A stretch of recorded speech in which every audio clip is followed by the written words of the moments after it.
사랑합니다. 예, 이제 사랑합니다를 좀 더 크게 해주시네요. 고맙습니다.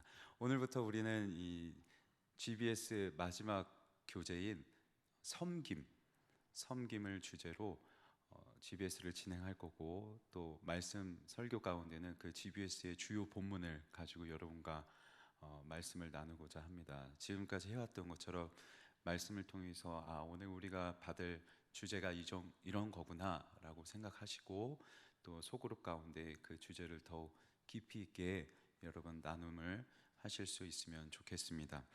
야고보서는 야고보가 기록한 말씀인데, 이 야고보는 예수님의 친동생입니다. 성경에는 야고보라는 인물이 총 4명이 등장하는데, 이 야고보서를 기록한 사람은 예수님의 친동생입니다. 그런데 이 야고보가 예수님에 대해서 이렇게 기록하고 있습니다. 하나님과 주 예수 그리스도의 종이라고 고백합니다. 말씀드린 것처럼 야고보는 예수님의 친동생이었습니다. 그리고 당시에 이 말씀을 기록할 시기에는 당대의 최고의 사역자 중에 한 사람으로 많은 존경을 받기도 했던 사람입니다. 예수님의 동생이었기 때문에 이 사실을 알고 있었던 여러 흩어져 있는 그리스도인들이 실제로 야고보를 향해 예수님의 형제다라고 칭호를 붙여가면서 그 야고보의 권위를 높일 정도로 인정도 받았고 권위가 있었던 사람이었습니다. 그런데 그 야고보가 오늘 기록하고 있는 이 편지 글의 딱 첫 마디에 예수 그리스도를 나의 주, 그리고 그분의 종된 사람이 나입니다. 내가 내 주 예수님의 종입니다 라고 고백합니다. 종이라는 단어를 사전적으로 찾아보면 주인에게 얽매여서 전적으로 주인의 명령을 옳게 여기고 그 명령을 따르는 사람을 종이라고 합니다. 야고보가 예수 그리스도를 자신의 주라고 고백하고 내가 그분의 종입니다 라고 고백하는 것은 나는 예수 그리스도께 완전히 얽매여서 그분의 명령, 그분의 말씀을 옳게 여기고 그분의 명령을 따라 살아가는 사람입니다 라고 고백하는 것이죠. 저는 이게 우리가 예수님을 섬긴다는 진정한 섬김의 출발이라고 생각합니다. 하나님의 명령 앞에서 내가 알고 있는 내 지식, 내 주관 또는 내 감정까지도 그 하나님 말씀 앞에 순종하고 싶지 않은 내 자존심까지도 다 내려놓고 완전하게 하나님 앞에 얽매여서 그 말씀을 있는 그대로 따를 수 있는 것, 이게 하나님을 우리가 섬긴다, 우리가 예수님을 섬긴다라고 고백하는 그 구체적인 삶의 모습이 아닐까 생각합니다. 그런데 사실 야고보는 원래부터 예수님의 권위를 인정했던 사람이 아니에요. 친형제였음에도 불구하고 그는 예수님을 귀신 들렸다 라고 말할 만큼 예수님을 따르지도 않았고 그분의 권위를 인정하지 않았던 사람이었습니다. 그랬던 그가 예수님을 주로 고백합니다. 주로 고백하고 그분의 종된 삶을 살아갈 뿐만 아니라 그의 인생의 결말을 보면 제사장 이냐우스로부터 돌에 맞아 죽는 투석형으로 순교를 당합니다. 하나님을 인정하지 않았던, 예수님을 인정하지 않았던 사람이 예수님을 주인으로 고백하며 살아가고, 그리고 마지막에 결정적으로 내 생명까지도 내어놓아야 되는 이 결정적인 순간에도 기꺼이 자신의 생명을 드리며 하나님의 명령을 행하고 있죠. 어떻게 이것이 가능했을까? 여러분, 얼마 전에 담임 목사님께서 우리 청년들에게 전하신 말씀 가운데 이렇게 말씀하신 것이 있습니다. 순교가 아름다운 이유가 무엇인가? 하나님을 위해 죽을 수 있다는 것 자체도 아름다운 것인데, 그 순교가 아름다운 것은 내 생명보다도, 내 생명조차도 아끼지 않는 그 하나님의 명령이 나 안에 가득하게 해. 하나님의 명령이 나를, 하나님의 말씀이 나를 가득 덮고 있고, 그 말씀에 완전히 사로잡혀 있기에 죽을 수도 있는 이 결정적인 위기 가운데서도 생명을 기꺼이 내어놓을 수 있는, 하나님의 뜻대로 행할 수 있는, 그래서 이 순교는 아름다운 것이다 라고 말씀하신 적이 있습니다. 어쩌면 야고보가 이 순교가 가능했던 것도 동일하지 않을까 생각해요. 그가 평소에 하나님 말씀 앞에 얽매여서, 하나님께 얽매여서 하나님 말씀을 순종하고, 그 하나님 말씀 앞에 조금씩 내 감정을 꺾고, 내 지식도 꺾고, 내 주관도 꺾고, 이 세상이 말하는 것들도 다 거절해 가면서 하나님의 말씀을 따라왔기에 그의 생명까지도 내어드려야 되는 그 상황에도 하나님의 명령을 따를 수 있게 되는 것이죠. 그런데 사실 우리 사람은 하나님의 명령을 따르기에 쉬운 존재가 아니라, 우리에게는 죄의 본성이 있기 때문에 하나님의 명령을 오히려 외면하기 쉬운 것이 우리 사람입니다. 그래서 우리는 이렇게 생각할 수도 있습니다. 이것은 정말 특별한 케이스가 아닌가? 야고보를 비롯한 성경의 인물들만이 해당되는 것은 아닌가? 우리가 정말로 하나님의 말씀을 외면하기를 좋아하는 우리인데, 난데 정말 그렇잖아요. 하나님 말씀 따르기를 꺼려하는 것이 우리의 출발점 아닙니까? 그런 내가 정말 하나님을 섬길 수 있을까? 그런 내가 온전히 하나님 앞에 얽매여 가지고 그분이 내 주인이십니다 라고 고백하며 그 하나님의 명령대로 살아갈 수 있을까? 쉽지 않을 것 같아요. 그런데 정말 뜬금없이 야고보가 오늘 야고보서 1장 2절에 이렇게 기록합니다. 너희가 여러 가지 시험을 당하거든. 시험은 우리의 삶에서 마주하는 여러 어려움들을 의미합니다. 그게 관계의 문제든 물질의 문제든 때로는 건강의 어려움이든 여러 가지 모양으로 찾아오는 이 시험들을 우리가 당할 수 있다라고 갑자기 우리의 삶의 어려움에 대해서 막 얘기해요. 특별히 여기 시험을 당하다라는 표현은 두 가지 의미가 있습니다. 첫째, 쏜살같이 내려오는 겁니다. 마치 우박이 떨어지는 것처럼 쏜살같이 달려드는 것이고, 둘째, 우연히 만나는 겁니다.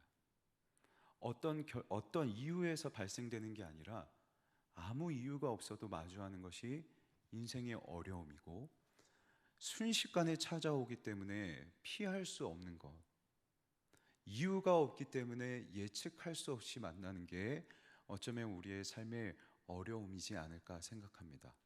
그런데 이 어려움들, 우리에게 찾아오는 인생의 수많은 시험들을 야고보가 너희는 이것을 온전히 기쁘게 여기라, 기쁘게 여기라고 말해요. 바보도 아니고 어떻게 우리에게 찾아온 어려움을 기쁘게 여길 수 있겠습니까? 이유는 단 한 가지예요. 야고보가 그의 인생을 살아가면서 시험을 기쁘게 여길 수 있는 이유는 단 한 가지. 그가 말할 수 있는 근거는 단 한 가지. 시험은 우리의 믿음을 단련시킵니다. 우리는 이 시험을 통해서 결코 하나님을 주인으로 섬길 수 없는 우리가 하나님을 주인으로 섬길 수 있게 됩니다. 우리가 마주하는 삶의 어려움 가운데 결코 우리는 내 감정과 내 자존심과 내 지식을 내려놓기 어려운 사람이지만, 마주하는 시험들을 경험해 가면서 그 시험을 통해 조금씩 내 감정도 꺾을 수 있고, 조금씩 한번 내 지식도 한번 내려놓을 수 있고, 그래서 한 번, 한 번, 한 번 하나님의 명령을 따르는, 하나님을 주로 섬기는 변화를 우리는 이 시험을 통해서 훈련받고 있기 때문에, 그렇게 할 수 있기 때문에 야고보는 우리를 향해 너희가 이 시험을 온전히 여겨야 된다라고 기록하고 있는 것이죠. 저의 경우를 한번 예를 들어보고 싶습니다. 제가 고3 때의 일입니다. 얼마 전은 오래되지는 않았어요. 예, 기억이 가물가물하지만 그 수능 100일 남겨둘 때였습니다. 선생님들이 수백 명이 되는 학생들을 운동장에 다 집합시키셨어요. 운동장에 나갔는데 저 앞에 큰 테이블이 놓여져 있고 그 위에 이렇게 돼지머리가 이렇게 놓여져 있는 거죠. 뭐 하는 거예요? 고사 지내는 겁니다. 돼지머리에 가서 이제 반별로 10명씩 나와가지고 고3 전부가 그 앞에 이제 절을 하고 들어가라고 이렇게 이제 말씀을 하시더라고요. 예수 믿는 사람이 돼지머리에 절을 해도 됩니까? 안 됩니까? 안 되죠. 우리는 다른 신 형상화한 것을 섬길 수 없으니까요. 하나님의 계명을 따라 지켜 살아가는 사람이기 때문에 우리는 돼지머리 앞에서 절할 수 없을 겁니다. 이제 저의 차례가 다가왔습니다. 그 당시만 해도 저에겐 정말 큰 시험이었어요. 왜냐하면 수백 명의 학생들이 다 절하고 있는데, 아이러니하게도 제 앞에 아무도 절하지 않는 학생이 없더라고요. 제 차례가 됐어요. 서 있었습니다. 딱 서 있었습니다. 그랬더니 저기서 저희 담임 선생님이 쌍욕을 퍼부면서 저에게 달려가고 제 뺨을 팍 후려치는 거죠. 너 하나 절 안 해가지고 부정 타서 여기 있는 애들 다 수능 망치면 네가 책임질 거냐고. 다들 하는데 왜 네만 유별나게 보냐고. 여기 예수 믿는 사람이 너밖에 없냐고. 다른 교회 다니는 친구들 다 절하고 있는데 왜 네만 안 하냐고. 막 뺨을 후려가면서 막 발로 걷어차면서 엎어졌어요. 땅에 엎어졌다가 다시 일어났습니다. 해! 제 머리를 막 잡고 막 하라고. 했을까요? 안 했을까요? 안 하죠. 안 했습니다. 끝까지 버텼습니다. 물론 수치스러웠습니다. 모욕적이기도 했고 맞아서 아프기도 했습니다. 두려웠습니다. 내가 이 절을 한 번 안 해가지고 그 분위기를 망칠 수도 있다는 게 걱정도 되었고, 내가 누군가에게 저주가 될 수도 있다는, 그래서 거기에 있던 수많은 학생들의 공공이 적이 될 수도 있겠다 하는 생각도 들었기에 걱정도 되고 두려웠어요. 그런데 하나하나 참아 보니까 저에게 닥쳐온 이 시험 가운데 찾아오는 두려움을 좀 참아 보니까 확신이 생기더라고요. 고요해졌습니다. 저는 그때의 상황을 정말 지금도 생생하게 기억하는데, 그때 돼지머리와 제 곁에 계신 하나님과 저 셋만 남은 기분이었어요. 고요합니다. 저에게 온갖 퍼붓는 그 욕설과 따가운 시선들에도 이리저리 마음이 갈등되는 게 아니라 그냥 딱 곤고하게, 딱 그냥 정직하게. 그래서 그 시험을 감당하고 저는 이 시험을 통해서 하나님께 한번 얽매여 봤습니다. 그 시험을 통해서 제 자존심, 제가 상처받을 수 있는 저의 감정들 좀 내려놓을 수 있는 훈련이 되었고, 그 시험이 저에게는 저의 주인 되시는 하나님의 명령을 한번 따라 볼 수 있는 그 계기가 되었던 것이죠. 정말로 시험은 우리에게 그런 역할을 합니다.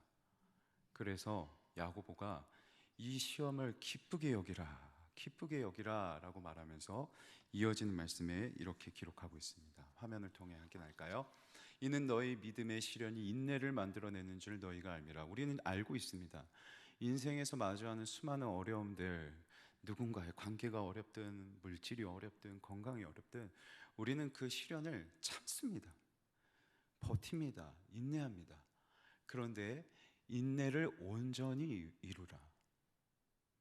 참다가 조금 견디다가 폭발하고 내가 하고 싶은 대로 행하고 죄를 짓고 이 시험에 넘어지라는 게 아니에요.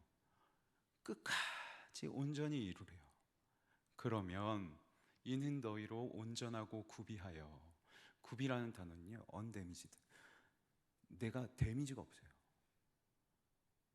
인내하다 보면 그 상황이 더 이상 나에게 어떤 상처가 되질 않아요. with integrity, 딱 확고하게 서 있는 겁니다. 확고하게. 이리 흔들리고 저리 흔들리고가 아니라 그냥 확고하게 조금도 부족함이 없게 하려 함이라. 한 번의 시험이 그렇게 한 번쯤 확고하게 하나님 명령을 지켜보게 되고, 물론 우리가 살아가면서 평생 동안 우리는 시험을 겪고 살아갈 것이기 때문에 피할 수 없으니까요. 우리는 어려움을 마주하며 살아갈 것이기 때문에 매번 성공할 수도 없을 겁니다. 어떤 시험에는 넘어질 수도 있겠고 어떤 시험에는 무너질 수도 있을 것이고요.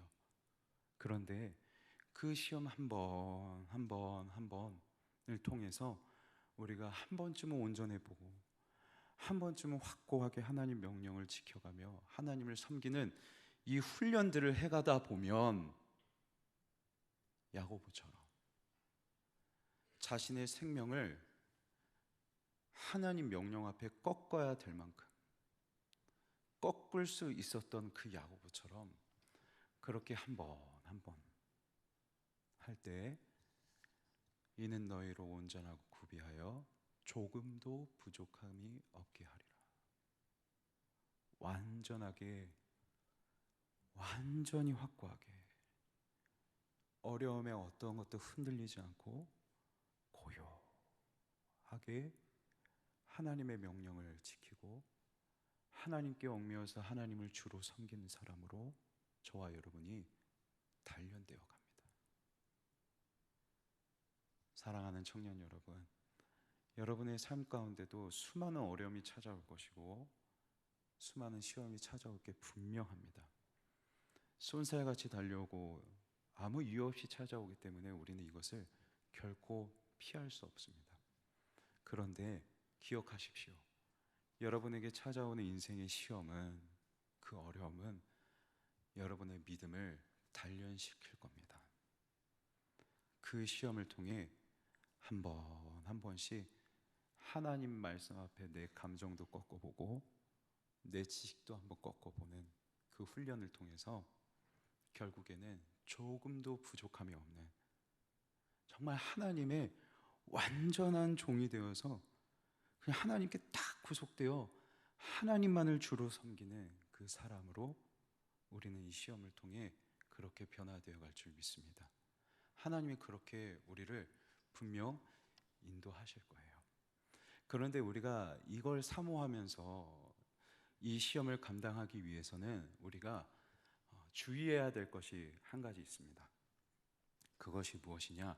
화면에 이 시험이 어떤 뜻으로 나뉘는지 한번 화면을 통해 확인하겠습니다. 시험은 두 가지로 나뉘는데 특히 시험은 그 시험을 받는 사람이 어떻게 반응하냐에 따라 두 가지로 나뉩니다. 만약 이 시험을 내 믿음을 단련하는 것으로 받아들인다면 그에게 있어서 그 시험 어려움은 믿음을 단련하는 믿음의 시련이 될 겁니다.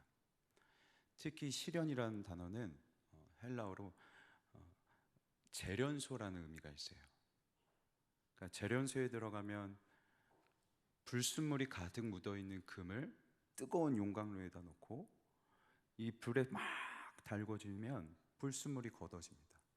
그리고 정금 100% 순도의 순금이 그 불 속에서 나옵니다. 이 뜨거운 불에 달구는 것처럼 어쩌면 고통스러울 수 있는 이 믿음의 시련을 통해서 온전히 하나님을 주로 섬기는 순금과도 같은 사람이 우리가 될 수 있다는 거죠.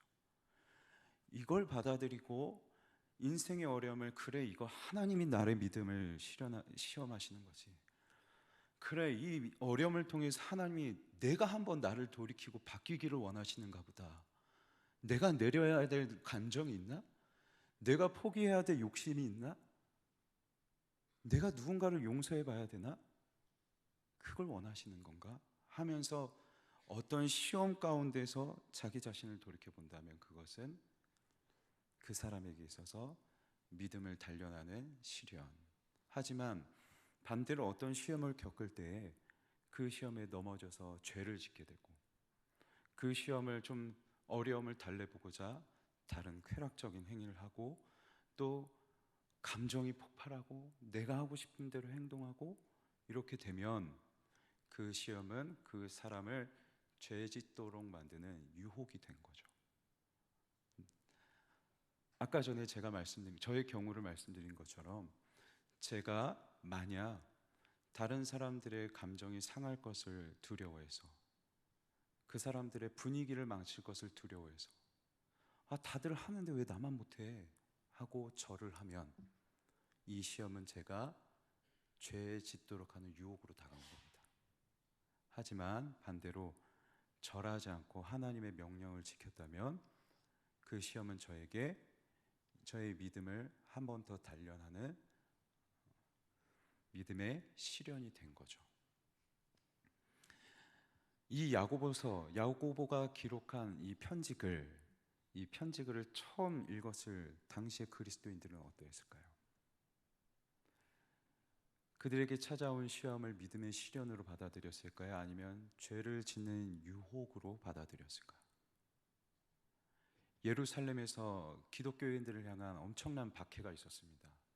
이 박해 때 죽은 사람이 우리가 잘 알고 있는 스데반 집사입니다.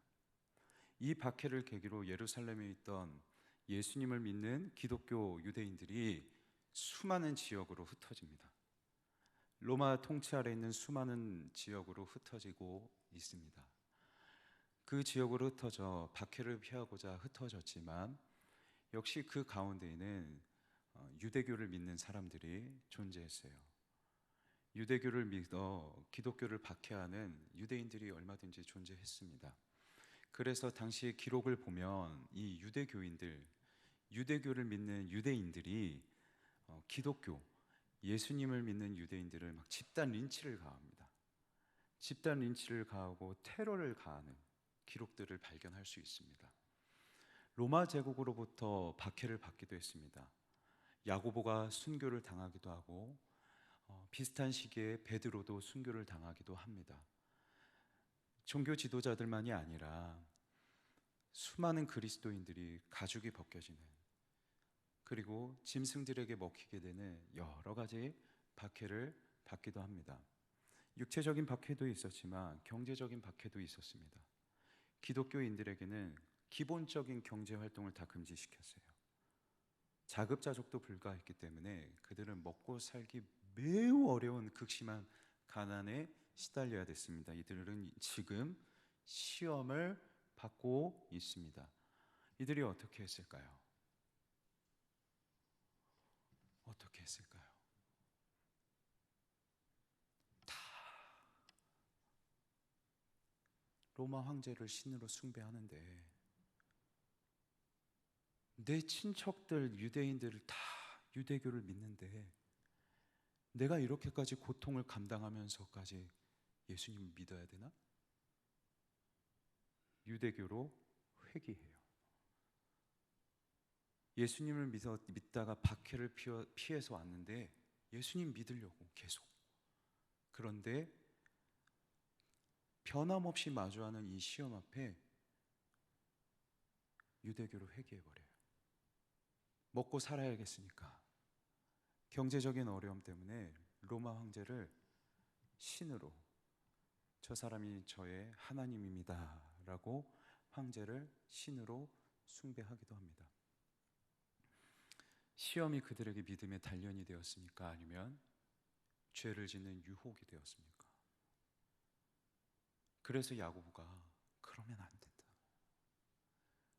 그러지 말아라 하고 이 편지를 쓰는 거겠죠. 우리라고 다를까요? 여러분, 우리라고 다를까요? 남들 다 하니까 나도 얼마든지 할 수 있어요.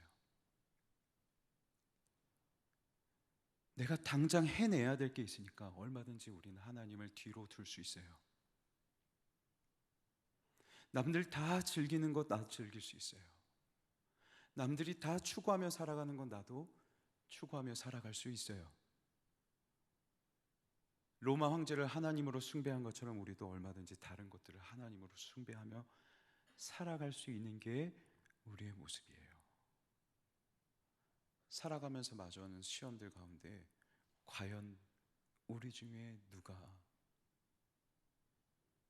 어떤 상황에서도 하나님과의 관계가 나는 괜찮다 말할 수 있을까요? 우리는 참 삶의 어려움을 죄를 짓는 유혹으로 받아들이기 쉬운 사람이에요. 얼마든지 넘어지기 쉬운 사람이에요. 그래서 야고보가 정말 강한 어조로 이 당시의 그리스도인들과 그리고 오늘날 주를 믿는 우리 그리스도인들에게 간곡하게 이야기하는 것이 있습니다. 말씀을 통해 확인하시죠.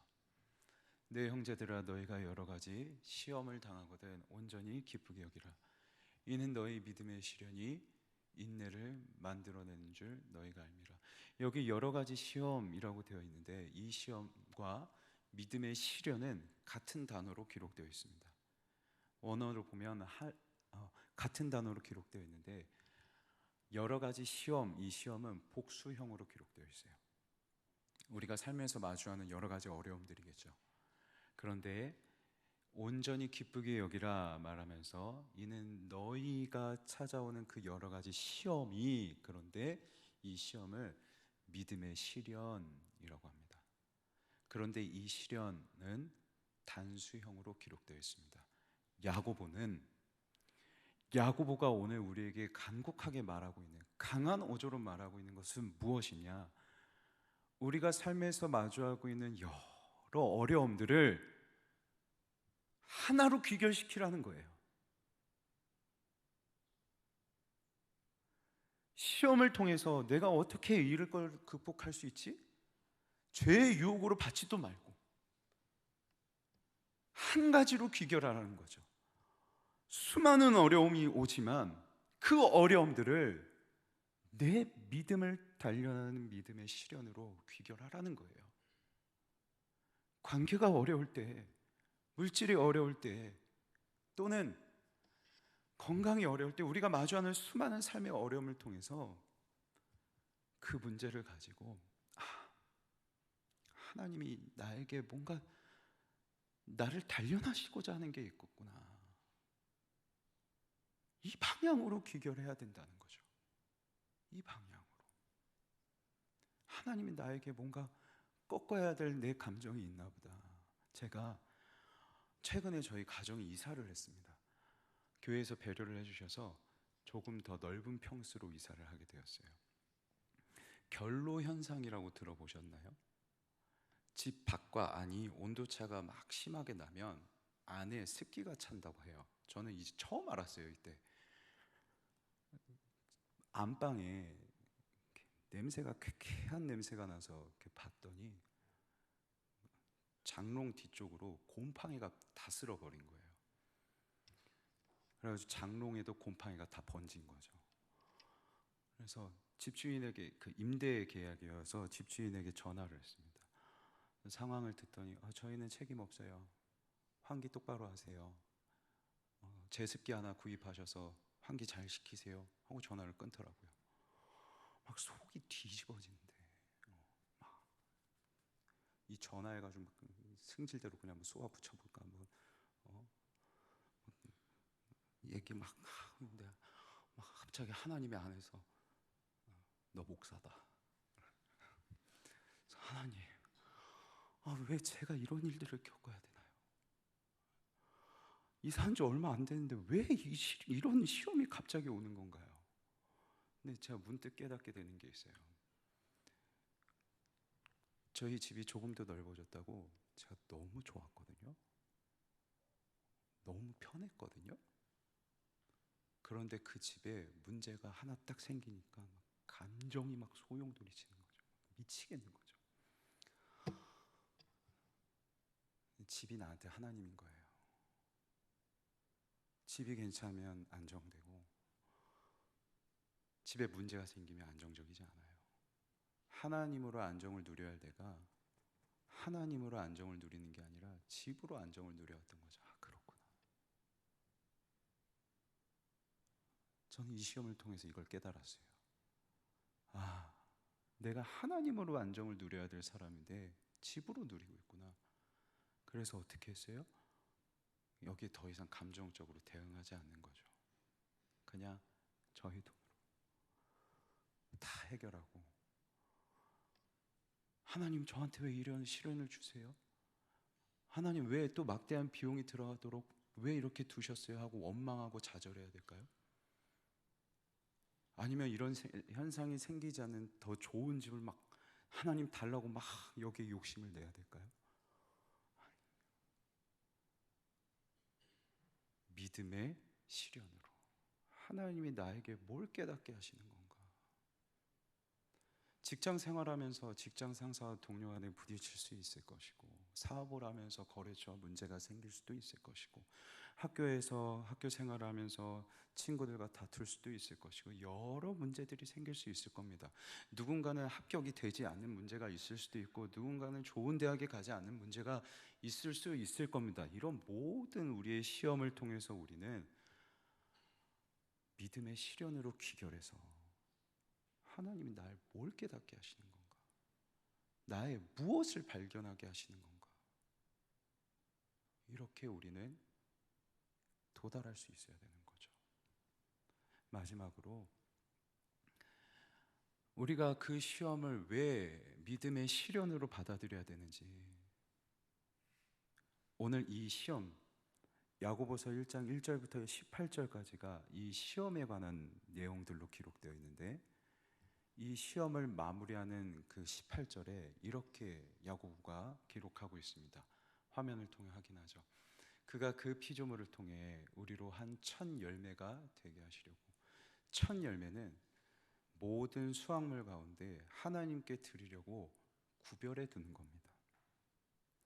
하나님께서 창조하신 모든 피조물 가운데 저와 여러분을 첫 열매 되게 하십니다. 저와 여러분은 구별된 자들입니다. 자기의 뜻을 따라 진리의 말씀으로 우리를 낳으셨느니라. 하나님은 우리를 구별하실 뿐만 아니라 세상 사람들과 다른 피조물들과 동일한 원리로 동일한 가치관으로 살아가는 사람이 아니라 하나님의 뜻을 따라 하나님의 진리의 말씀으로 살아가는 사람으로 우리를 그런 새 사람으로 낳으셨대요.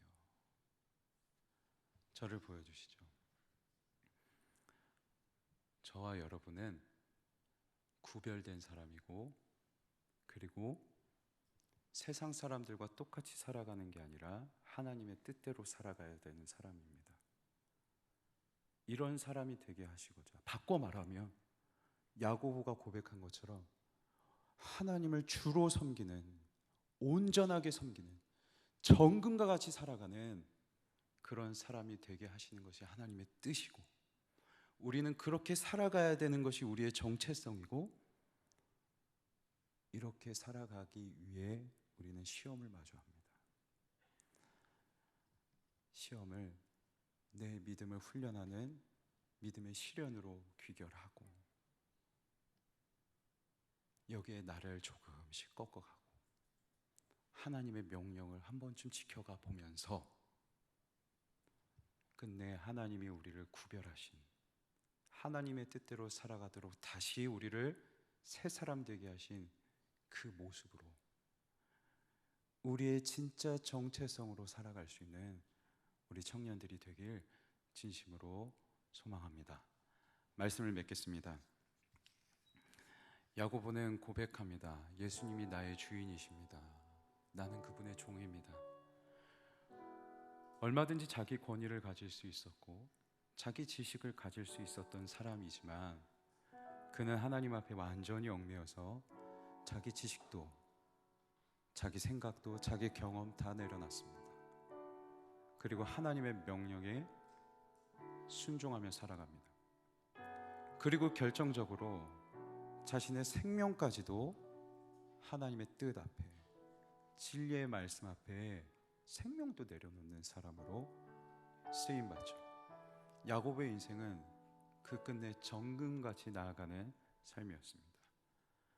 그가 가능했던 것은 수없이 마주했던 삶의 시련을 통해서 한 번씩 자기의 지식도 감정도 꺾어 나갔고, 그때마다 한 번씩 하나님의 명령을 순종해 보았고, 이 반복되는 시험들을 통하여 그의 믿음이 단련되어 온전하고 구비하여 조금도 부족함이 없는 사람이 된 것이죠.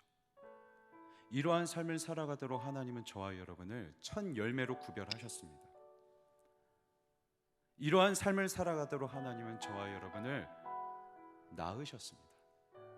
십자가에서 죽으심으로 저와 여러분의 죄를 다 씻어서 이 세상 사람들과는 다른 사람으로 구별하셨고, 이 세상 사람들과는 다르게 살아가는 새 사람으로 우리를 낳으셨습니다. 그래서 우리는 다르게 살아가야 됩니다. 이 시험을 통해 훈련받아 다르게 살아가야 됩니다. 삶에서 여러 어려움을 마주하고 계십니까? 이 모든 시험들이 내가 온전히 하나님을 주인으로 섬기는 그 사람으로 변화되는 과정으로 삼으십시오.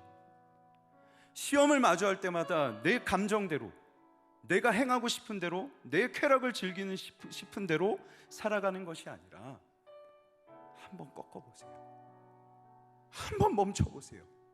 한번 하나님 명령대로 해보세요. 그럼 분명 그것이 우리의 출발점이 되어서 온전히 하나님을 주인으로 섬기는, 흔들리지 않고 확고하게 하나님 말씀대로 살아가는 정금과 같은 하나님의 자녀가 될 수 있을 겁니다. 이 길을 걸어가는 우리 청년들이 되길 진심으로 소망합니다. 흔들리지 않고 구별되어 하나님의 자녀로, 그 정체성으로 살아가는 우리 청년들이 되길 주님의 이름으로 간절히 소망합니다.